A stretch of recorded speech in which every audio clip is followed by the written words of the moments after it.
வணக்கம் நண்பர்களே, எங்கள் முந்தைய ஓய்வூதிய தொடர் வீடியோக்களில் ஊழியர் ஓய்வூதிய திட்டம் 1995 இல் உறுப்பினர்களுக்கு ஓய்வு பெற்றவுடன் ஓய்வூதியம், முழுமையான மற்றும் நிரந்தர ஊனத்தால் பாதிக்கப்பட்டவர்களுக்கு ஊனமுற்றோர் ஓய்வூதியம், உறுப்பினர் இறந்த பிறகு மனைவி மற்றும் குழந்தைகளுக்கு ஓய்வூதியம், அனாதை ஓய்வூதியம் ஆகியவற்றை நாங்கள் உங்களுக்கு கூறினோம்.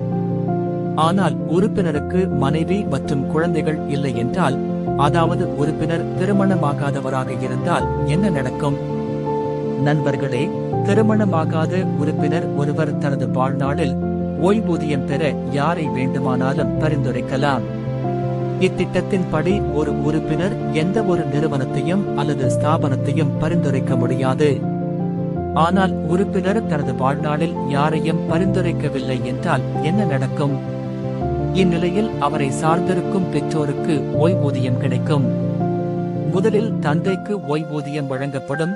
அதன் பிறகு தாய்க்கு வாழ்நாள் முழுவதும் ஓய்வூதியம் வழங்கப்படும்.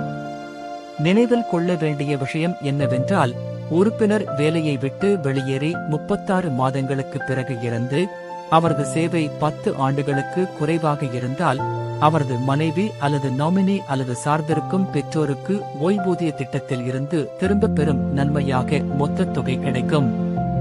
எனவே இது எங்கள் ஓய்வூதிய தொடரின் மற்றொரு வீடியோவாகும்.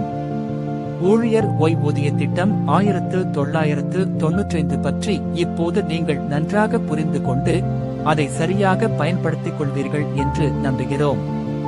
நண்பர்களே, இந்த வீடியோவை பார்த்ததின் மூலம் நியமன ஓய்வூதியத்தை பற்றி நீங்கள் புரிந்து கொண்டீர்கள் என்று நம்புகிறோம். எங்களின் வாராந்திர வீடியோக்களை பார்த்து தொடர்ந்து பகிருங்கள். ஜெய் ஹிந்த்.